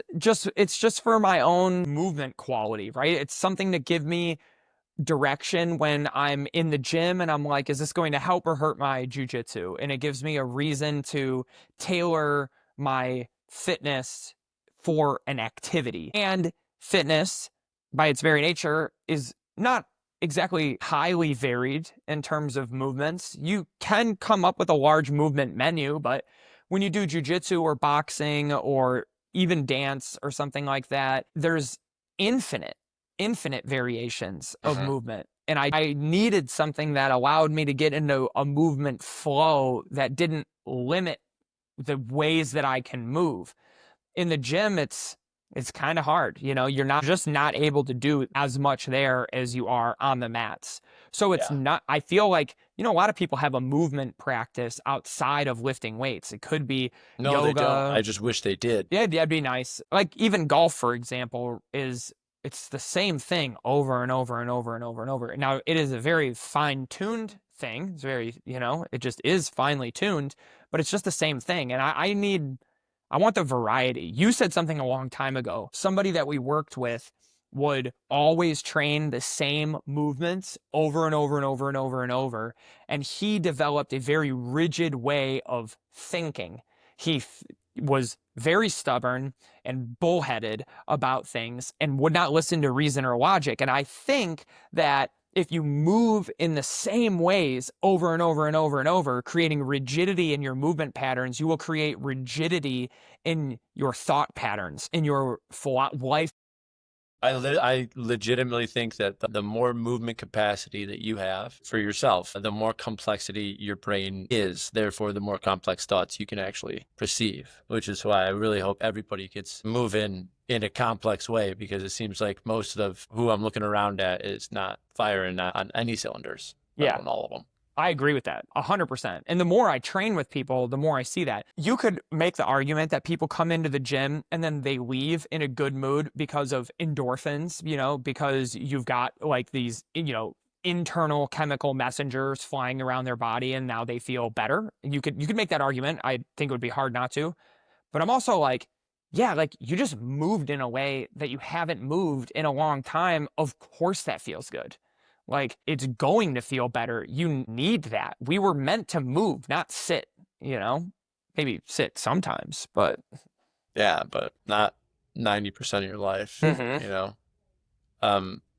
the having the goals, that's why I picked up golf, man. Like, you got to have like a movement practice that challenges you in various amounts of ways, right? Like golf isn't strenuous on my body by any means, the ball is dainty, the clubs are light, it is kind of a vicious swing sometimes, but I like it only for the sake of, I don't use a rangefinder where like you look and you're like, oh, I'm 180 yards away. Like I just do the math roughly in my head kind of thing. I think that's one of the variables that keeps people healthy is, you have to triangulate, you have to do the geometry, you have to do a little bit of physics. Like Kobe never stepped up to the line. It's like, okay, if my elbow's at 32 degrees at the release, right? It's just, you feel all of these movements. And I think that neuroplasticity coming with like the movement plasticity is what keeps a being young, right? If you are pretty into some of the wooey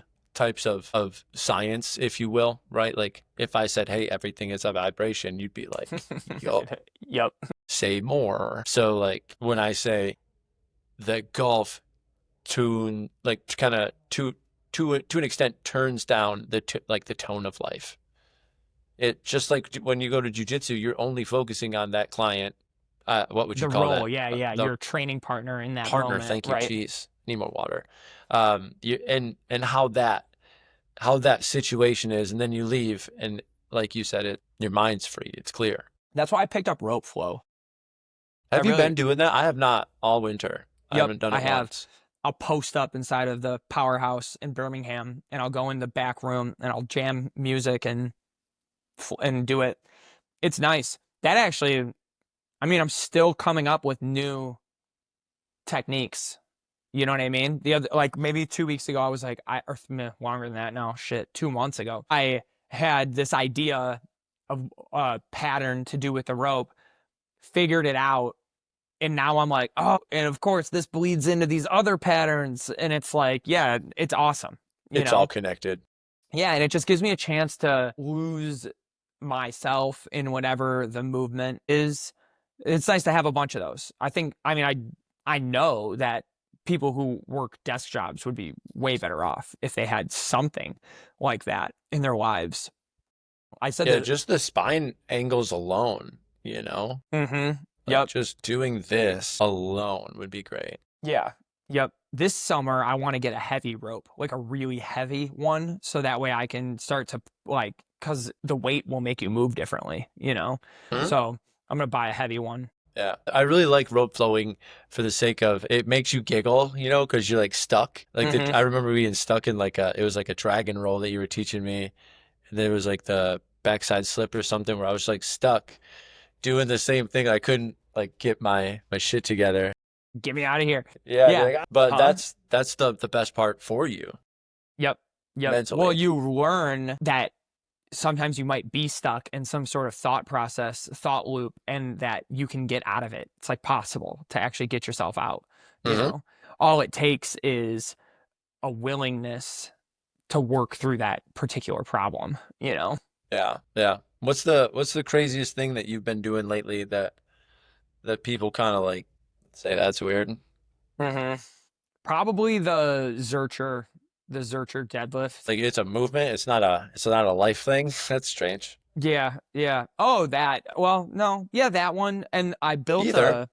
I have a rice bucket now, like for forearm development and wrist development for no reason really other than pure vanity, if I'm being completely honest with you. I just want like beefy ass veins running through my forearms. So I've been talking about it with my clients, and my girlfriend came to Meyer with me so we could build this contraption. And when she comes home, I'll have my hands elbow deep inside of this rice bucket, just spinning, getting a gnarly ass forearm pump. Have you done that before? Yeah, I was gonna say that's a old baseball pitchers thing that Dude, they used to my elbows feel so good. doing these things, doing these, and the alphabet A, B, C, D, right? Like all those things for pitchers. Like they just want these things to be strong as hell. Mm-hmm. Yep. Yep. So And you get so much blood flow to the area. It's like tremendous how much you is get. absurd how much resistance rice will give Can you. be, dude. And if you Yeah. move slow, oof, it's rough. Yeah. But you know how I am, dude. I like finding things like that and then exploiting the hell out of it, because it keeps the job interesting for me to try new stuff. That's what helped me get my career going in the first place, was that I was so willing to experiment, even if it meant that I wasn't getting to my own goals quite as fast, that when I started working with people, I had a ton of options for the Yeah. person that was in front of me. And that's what makes you a good coach, is like walk the walk, talk the talk. You need to do the whole thing. So doing like buying a rice bucket and being like, yeah, fuck it, I'm doing this for right now. And like taking an interest, like I never, even when I was deadlifting heavy and squatting a bunch, I never really took an interest in my bench press. Now I am taking an interest in my bench press. I don't know why. My shoulders feel backwards. healthier, you know? So I'm like, whatever, that's what I'm going to do right now. It's enough to interest me. And I've gotten stronger at it, which is cool. Same with the Zercher deadlifts or weighted Jefferson curls, sandbag lifts. All that stuff is fun. Like I'm doing jump rope now and getting better at jumping rope. It's like I was thinking like I can flow with a rope pretty well, but I suck at jumping rope. It's like, let's just add that in to the repertoire. Yeah. These things end up dominating like mini workouts throughout the week, or they become part of my warm up, or when I'm doing accessory work and I have rest periods, I'll just pull out the jump rope instead of fully resting. It doesn't really impact the workout that much, but this is the benefit of getting to a place where I'm happy with my goals. For so long, it was like gain weight, gain muscle as much as possible, knowing I don't want to be a competitive bodybuilder. I'm not going to do steroids. I don't want to be a competitive power lifter. I'm just doing this as the average guy who felt like he was too skinny and wanted to get more fit. And it's like, one of my clients in this middle of this last winter was like, how much weight are you trying to gain? And I was like, actually, none. This much. No more. Yeah. I'm like, I'm actually just happy where I'm at right now. Like I feel good, like I did it, you know, I did the thing. I have my ears gauged, and a lot of people were like, oh, how big are you going to go? And I was like, well, I wanted to get to this big and I'm done. Like that. This big. Yeah, that's Yeah. exactly it. So it's like, you don't really hear that often in the fitness industry. Like, I still want to do better. I still want to improve at these other things, but just for the sheer fact of that I want to. And not that vanity isn't a good enough goal. People can pursue that totally, but it's like, at what point are you happy with what you've done? You can't always be going somewhere and doing something. Like in dieting, You can't. yeah, people do it. I mean, You but can't. maybe to their detriment, Exactly. Yeah. So it's one of those things where it's like, now I'm like not so hyper focused on hypertrophy and putting on muscle. I like where I'm at. It's like, well, fuck. Now what? Yeah. And so I Exactly. choose this weird stuff, Well, that's actually kind of what I was gonna ask you earlier. Is why do you two-part question, Alec? Why is it some people like you or myself can get addicted to the lifestyle or the movement or whatever, and then other people just can't? I have my own hypotheses and theories, right? But why do you think it is that some people just can't catch the bug? Probably, I mean, a lot of reasons. What's coming to mind right now is that they're too comfortable and they retreat to comfort too often instead of pushing themselves to grow and be better, which by its very nature is uncomfortable. That requires stress to the system, and then you have to adapt to that stress. And if you would like to continue progressing, it means there's more stress and tear down and adaptation. And I think that in a culture of instant gratification and low attention spans, things like moving better, learning an instrument, doing hard shit requires a level of motivation, dedication, and that they don't either possess or want to develop. And doing hard shit is uncomfortable by its very nature, and people don't want to be uncomfortable, right? It's like you see that with cold showers, you see it with saunas, you see it with cardio and running, and you see it with lifting weights, you see it with gaining mass and dieting. If you want to break out of your current state, homeostasis, it takes a big signal to do that, and people avoid it. And I think it's comfort, and they don't know how. I think they use I don't know how as an excuse to stay in their zone of comfort. I think you nailed that, because I've even seen it. I actually noticed it when I was in college. When somebody was learning something, they would feel stupid, but you have to go through that like I feel stupid in order to understand something. Mm-hmm. So in order to get to over here, you have to learn that you do feel stupid because you don't know this. There's no other way about it. In order to do math well, you have to feel stupid and get it wrong a couple of times until you learn it. Mm-hmm. But that is no excuse to not learn the math. You know what I mean? Like, it's just, I feel dumb, so I don't want to because I feel dumb. Well, that's just like you said, you're just uncomfortable feeling stupid. What's your theory? I feel stupid all the time, so I can learn anything all the time. How about that? I don't think you're too far off. I think that most people nowadays are fried. They're blue light fried. They're dopamine fried. Their hormones are gone. They're low dopamine people. And that's why they're always addicted to the high dopamine things, which happens to also reward in bursts. Like I turn on my phone and ding, cool. Let me get to okay, cool. Let me go check my TikTok now. So you're getting these like itty bitty micro doses of like a hell of a drug, right? And in order to produce that yourself, you have to do, like you said, you have to do uncomfortable, hard shit. You have to grow. Yep. That's why I think the gym is a great catalyst for everything. I think that back to where people should start, I'm like, dude, just lift weights. A couple of good things happen. A, you expose yourself to hard shit. And you have to work. You have to learn to work and push yourself physically. And I think that is a unique thing that if you can do it, other things get so much easier. So And you have to do hard shit. Humans evolved doing hard shit, and things are too easy now. So Man, it's coming anyway. I feel like there's that mental win of I did that to myself before you could do it to me. Like, right? Like the day's gonna shit on you. yeah, dude. And so many people are Right? ran by the amount of stress that they feel during the day.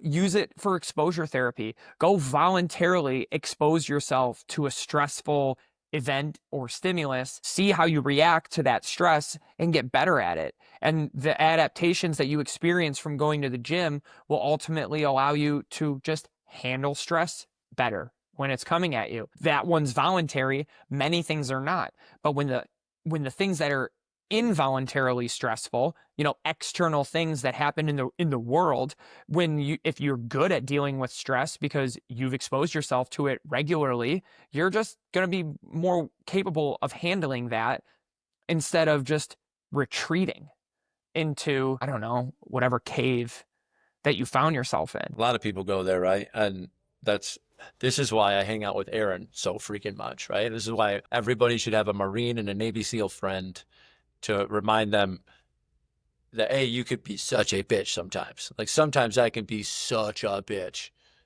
And I need someone that's like, check mark, bro, you're being a bitch. Like, stop it. Right. But they have the ability because they've been through rigorous training that is so stressful, right? They're operating on no sleep, very little food, or even no food, very little sleep, depends on the day. And also they're doing a land navigation where they have to look in a topographic map and draw the map as they go from point to point. Bro, now they have to now they come back to civilian life. None of this is that stressful. What's more stressful for them is that people don't put the shit back in the grocery store.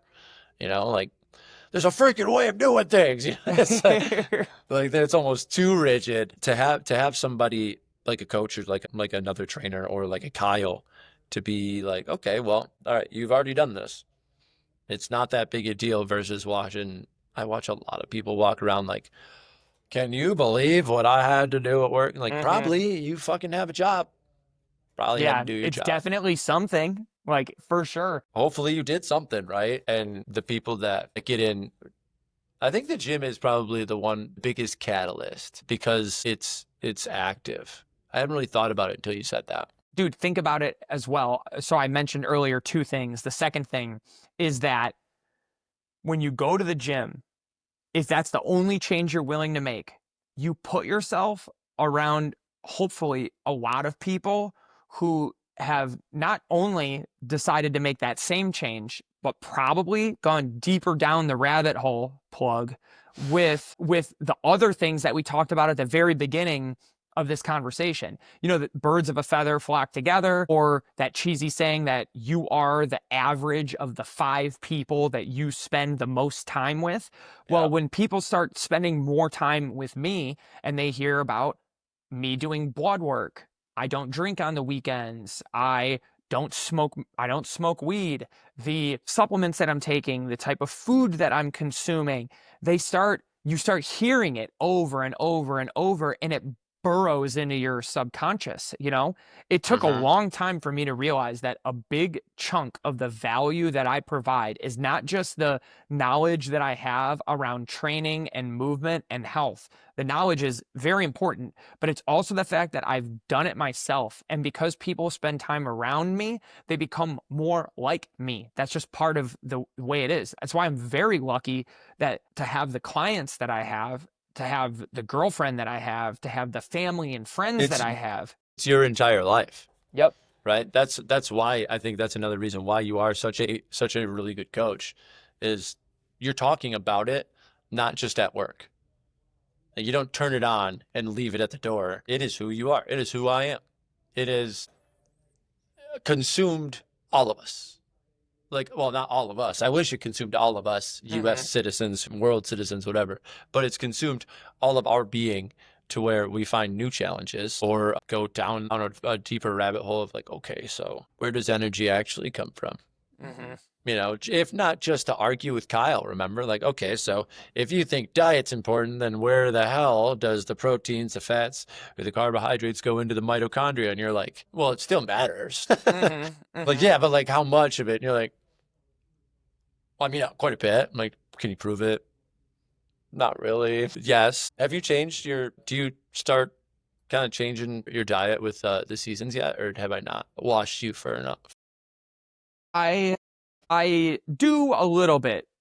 I cut out like most of the fruit that I was eating because you can't get it. Like, I mean, you can get it. We just normally wouldn't be able to get it, like outside of modern technology. Do you eat organically when you're eating fruit? Yeah, yeah, definitely. Do you Dude, that trust seemed it? no, not entirely. Dude, I don't either. It's like the same companies in a country that's like doing Dude, it's hard. other stupid things. It's hard. You can't be perfect. It's impossible now. That you see that one study where they like looked at cadavers of men from various age groups and 100% of them had microplastics in their testicles. Yeah. Yeah, like you can't fight it. It's, No. it's happening. It's just the way It's it in is. the water. Yeah, it's in the fucking dude. It's just the way it is. So you do little things, That's why, like, part of our job is meet someone where they're at and make sure that we are many, many, many layers deeper than where they want to go. Or you can't work with them. Yeah. Not really, because you don't have anything to offer them. You have to be able to hold their hand and guide them along this journey while they make the changes that they want to make for themselves. So when it comes to things like eating organic, it's like, yeah, I eat grass-fed, grass-finished meats exclusively. That's good enough, right? And I do buy organic, like, for sure. I just also don't eat a ton of that stuff. Most of the stuff that I'm eating is like animal products or rice, like white rice. But yeah, but you make the changes you can. Sometimes if you can make a little bit of nutrition change, then that's what you do. If you can get an air filter, get an air filter. Get a reverse osmosis water filter for your tap water. Like, set yourself up like with grounding sheets. We got grounding sheets, dude, and because my nervous system is it's not used to it, Like your nervous system is buzzing, probably at too high of a Yeah. level. It's too activated. And when you're trying to inhibit it by grounding and relieving all of that inflammation, You feel it for a second. Yeah. dude, the dreams that I've been getting have been insane. And like Really? not necessarily good. Like, Well, like what? dude, just very vivid and oftentimes bad and I think it's because we experience all of this stress, sometimes trauma, not to use that word so liberally, but like sometimes you have bad shit that happens in your life. And even if you deal with it, you maybe haven't dealt with all of it, whether it was from childhood or a bad relationship or work or whatever it is. And, a lot of people are driven to get through shit and get into like the next step if a bad thing happens, which I believe is a good thing. But Yeah, I you gotta think when move on, right? yeah, definitely. But I think that because we are so sympathetically driven that when you do something like spend hours and hours in a grounded state and you're starting to almost involuntarily get pulled into a parasympathetic state, that rest and digest type state that you're fucking never in. I think you learn to sleep with some level of sympathetic tone still active in the nervous system. You ground then, which now you're sleeping with parasympathetic tone, or at least closer to that side of the spectrum. And I believe that you're processing unresolved emotions and traumas through your dreams now that your nervous system has gotten into a calm state. And That's interesting. And it's not just, I mean, this is my opinion, but it's happening with Ashley as well. Her dad got grounding sheets and he was I like, had that. dude, the dreams that I'm going through are insane. And it's like, we actually had to take them off of our bed and put them onto a guest bed where we like play video games and watch TV so we could slowly dose ourselves, because it went like for like a week straight where we were having terrible sleep. And I was like, holy fuck, it's the sheets. And I don't think it's a bad thing. I just am like, wow, how bad do I need that? Yeah. You know what I mean? Like, obviously I need wrinkle, this. or what my grandma used to say, the deeper the wrinkle, the hotter the iron, or something like that. And I butcher it every time because it's kind of tongue twister, but it's part of it. It's just like when people are trying to force themselves to sleep in general, Like, all right, go to bed at 8. Well, you've been going to bed at midnight. So going to bed at 8 is not going to really work. You're just going to lay there and frustrate yourself until 1:30 in the morning. But to have the body awareness to say, oh, man, something like that is enough to make my dreams go crazy. Yeah, what are you harboring in there, bro? Yep, 100%. What did you do? Just apologize, man. Just repent. I do. And Just now, say sorry and, or some shit. now I feel like it's definitely improving, but it was something that was unexpected when we put them on. I had no idea that would happen. And it took me a little while to figure out that that's what it was. But that is, I think, with people who have it, they don't talk about that. And I'm like, you experience that to a certain degree. Do you remember it? In the morning I do. Now, no. But No. In the morning when I wake up, now they're less bad now and just more like wild, very vivid, Yeah, I don't get into like the woo. Do you ever get into like, oh, what does my dream mean? You talk to any of those people? I think personally, I think that your dreams provide an emotion. When you wake up out of them, you feel something. And I think that the content is just there so that way you feel that feeling. Like, that's what's important, is the feeling that you're left with. Like, oh, I saw a snake, so that means that somebody in my life is gonna violate me. Like, nope, that Okay. I don't think any of that. I just think that you feel a negative emotion when you wake up. Something is happening or happened where you probably need to feel that. Like, you had to process that, so your body's just like pushing it out. Yeah, and it's just the dream is just there as a synthesis to like force you into this state of mind or this feeling that you're supposed to have. So I think the feeling is more important than the content, because sometimes it's nonsensical, Most of the time, I think. Yeah, exactly. It's a dream, but the feeling, you might need that. That might be a guide, your higher self might be communicating with you, telling you like, there's something here, pay attention to this, but don't get too locked up in being like, dude, there was blue everywhere, and there's no symbolism, like, not in my opinion. Same. Yeah, because I've had this dream 2 times, which makes no sense, where I was walking an alligator like I would a dog, right? And that the whole thing is the alligator would be on my right side and it would walk in front of me and I would trip over it. So it's like, is my dream telling me like, hey, you should get rid of your dog? It's slowing you up. Like, I already know that. My dog's kind of derpy, costs money, you got to take him out. But like, the symbolism can't be like you tripping over an alligator. That doesn't make any fucking sense. Mm-hmm. But I've also taken a good dose of DMT and had dreams that make a shit ton of sense that I can't even explain at the same time. Yeah. So there is definitely something going on in there. Mm-hmm. I think that, to a certain degree, I think the higher self is communicating with you through the dream, and it's a chance to process emotion. We only really communicate because we have some idea that we want another one of us to understand. Otherwise, that's what you're communicating, is various ideas, hopefully effectively, So I think that the dreams are a level of communication with our own self, trying to force ourselves to come to grips with whatever it is. Could be good, could be bad, could be neutral, Yeah. Could be nonsense. Yeah. Yeah. You could have like the Master Kyle, and I got a Master John. Master Kyle sounds cooler than Master John for some reason. Mine sounds like a toilet. Like, hey, like it could be a piece of humble pie too. Like, hey, everything's going really well. And then you have this nightmare of like, everything could come crashing down. No one cares, work harder. Like, I wish it was just like a bulletin board that way, Yes. That would be better. The Matrix downloads the information into your brain, and then you just have it, That's kind of like what DMT was a lot of like, though. You come out of it and you're like, I have the answer to everything. It's like, okay, what is it? I forgot.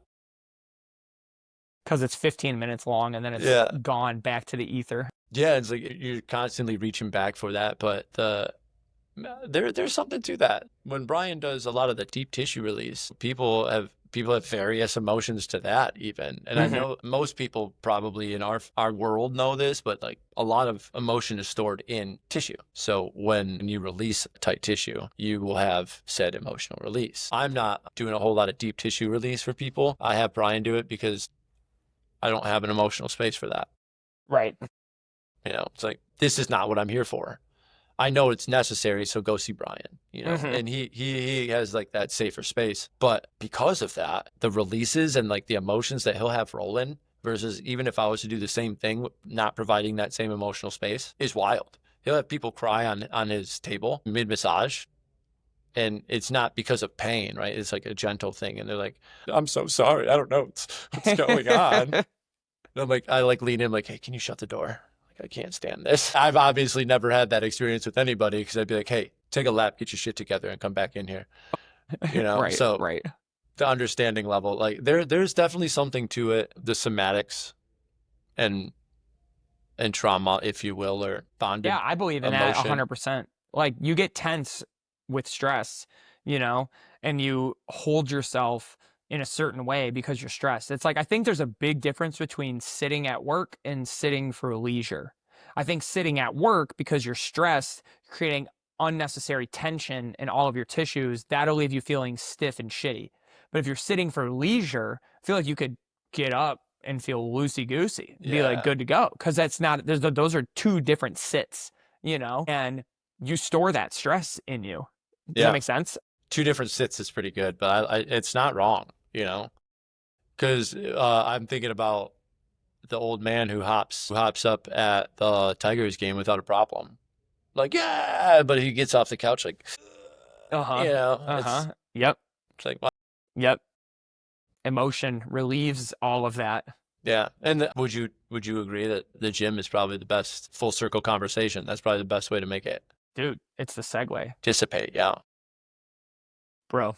Man, I wish we had more time. I have so many gut health related, cleanses related questions like parasite cleanse, We could do mental a detox. very long So episode on that. I'm gonna have to bring you back as well if you have time to do that within the next month or so. I have actually maybe 2 months. I'll have to check the schedule, but I'm gonna have to insist that I do see you at least at least maybe even make it like a reoccurring guest. Yeah, where I'll come back, bro. I can do a Q&A for health and dietetics specifically. Might be up your alley. You know? Perfect. Dude, all right. Well, I'm gonna say thank you, and then tell everybody how to find you on your social medias and whatnot. Thank you. Okay, so at Coach Kymo on Instagram, that's at Coach COACH _KYMO, like Kyle Moran, but Kymo. I'll drop a text line right there so you can see him. Yeah, perfect. Thank you. You know, that's going to be the main hub, and then I'm producing a bunch of content right now that I'm going to start posting, and I'll be posting it there and on YouTube. The YouTube will be the exact same thing at Coach _Kymo. Hit me up there. If anybody's got any questions, just shoot me a message on the gram and I'll be there. Yeah, he'll answer in about 6 days because he lives his life without technology without my phone. On his brain. I know. People hate it. It's good for you. It's bad for me when I have questions and I need quick results. I know. I wish I was better about it, but it is so nice, like not having my phone attached to my hip at all times. Don't even work on it, dude. Keep doing what you're doing. You're doing it right. Perfect. You know? Thanks, John. Dude, Kyle, thank you so much, bro. I will be talking to you very, very soon. Hit me up, bro. Thanks for joining me down the rabbit hole. If you guys enjoyed it, say it with your chest after you like, subscribe, and then head over to my website. It's www.migolfhealth.com. You can stop by my social media at mi_golf_strength coach. Let's keep exploring together. We'll see you next time.